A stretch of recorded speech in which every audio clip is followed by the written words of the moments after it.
নমস্কার বন্ধুরা, আজকের ভিডিওটা তারা রিলেট করতে পারবেন যারা 90 দশকে হয় তাদের শৈশবটা কাটিয়েছেন কিংবা কৈশোর কিংবা যৌবনটা কাটিয়েছেন। 90 দশকটা এমন একটা সময় যে সময় আমরা আমাদের জীবনের সবথেকে ভালো মুহূর্তটা কাটিয়েছি। সে সময় আমরা যে জিনিসগুলো দেখেছি বা পেয়েছি সেগুলো আজকের জেনারেশন হয়তো কল্পনাও করতে পারবে। বাড়তি কোনো কথা না বলে একটাই কথা বলবো, আজকের ভিডিওতে আমরা 90sের সেই নস্টালজিক মেমোরিজকে তুলে ধরব, তাই পুরো ভিডিওটা দেখার অনুরোধ রইল। আমরা ছোটবেলায় যখন ট্রেনে যাতায়াত করতাম তখন ছিল স্টিম ইঞ্জিন। জানলা দিয়ে মুখ বাড়িয়ে যখন দূরের গাছপালাগুলোকে দৌড়তে দেখতাম আর মাঝে মাঝে কয়লার গরুগুলো চোখে এসে পড়তো আর সে কি চোখে জ্বালা হতো, আর এগুলো কিন্তু নিত্য ঘটনা ছিল। আর তখন ট্রেনের আওয়াজটাই কিন্তু অন্যরকম ছিল। কি সুন্দর ট্রেনের ওপর থেকে ধোঁয়া বেরোতো, সেই ধোঁয়া আমরা দূর থেকে দেখতে পেতাম। আর তখনকার ট্রেনের যে টিকিটগুলো ছিল সেগুলো কেমন ছিল বলো তো? এই দেখো, এই চিঠির কথা মনে পড়লে সত্যি খুব খারাপ লাগে। আজকে জমানায় এটা একদম লুপ্তপ্রায় হয়ে গেছে, কিন্তু আমাদের সময়ে পুজো এলে অনেক দূরের আত্মীয়দেরকে এই চিঠির মাধ্যমে কিন্তু বিজয়ার প্রণাম জানাতাম। বন্ধুকে চিঠি দেওয়া ছিল, আত্মীয়দের চিঠি দেওয়া ছিল। প্রথমে শ্রী চরণেষু গুরুজনদেরকে লেখা, ছোট হলে স্নেহের লেখা। আমার এখনও মনে পড়ে, আমার ঠাকুমা অতটা ভালো লেখাপড়া জানতো না, তো ঠাকুমা হয়ে আমি অনেক চিঠি লিখতাম আমার ছোটোবেলায়।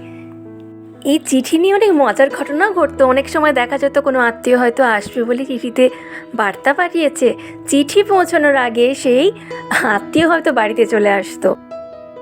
আর এই পোস্টকার্ড মানেই দেখো একটা লুকোছাপার কোনো ব্যাপার ছিল না। চিঠি পৌঁছলো মানে সবাই সে চিঠিটা পড়তে পারতো, এটা অন্য রকমের ব্যাপার ছিল। এটা বলো তো দেখে কার কার ছোটোবেলায় ছিল? যারা মফস্বলে কিংবা গ্রামের দিকে থাকতে প্রত্যেকের বাড়িতেই তখন কিন্তু এই ব্যাটারির টর্চটা কিন্তু হাতে হাতে থাকতো। 90 দশকে যাদের ছোটোবেলাটা কেটেছে, স্পেশালি মেয়েরা এই খেলনাগুলোকে ভীষণভাবে রিলেট করতে পারবে।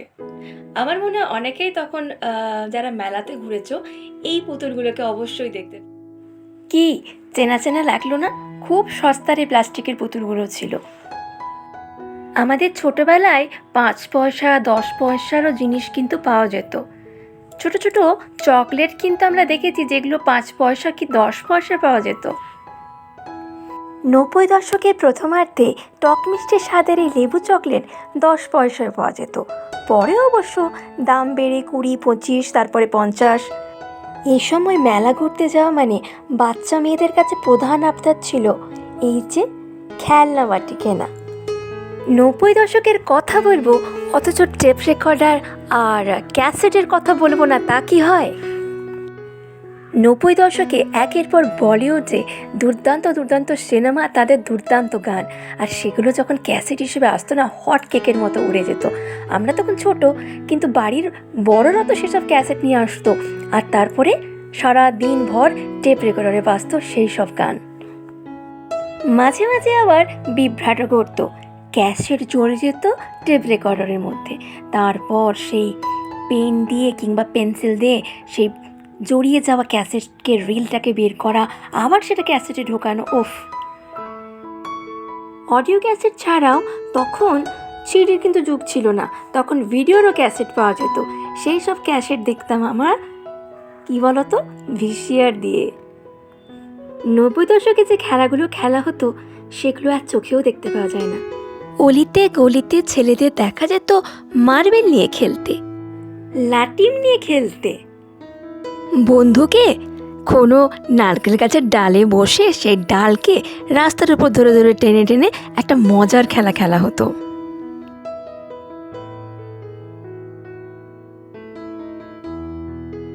নব্বই দশকে বড় হয়ে উঠলে সেই সাদা কালো টিভির কথা আর ছাদের অ্যান্টেনার কথা কি করে ভোলা যায় বলো তো? তখন ছিল না হাতে কোনো রিমোট, তাই জীবনটাও কিন্তু বেশ গোছানো ছিল।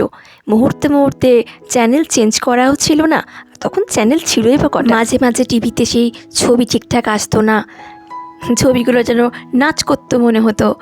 সেগুলোকে ঠিক করার জন্য ছাদে গিয়ে অ্যান্টেনাকে ঘোরানো, ছোট্টবেলাকার সে স্মৃতিগুলো আজও চোখের সামনে ভাসে।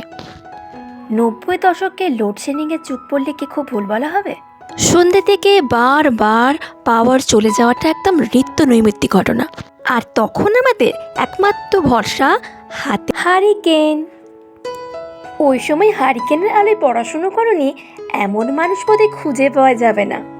আমার হ্যারিকেন খুব ভালো লাগতো, কারণ কি বলতো, আমাদের যে পেনগুলো আমরা যে রিফিলগুলো ফেলে দিতাম সেগুলো না ওই হ্যারিকেনের কাঁচটা বেশ গরম হয়ে যেত, তখন ওই রিফিলটার গায়ে লাগাতাম।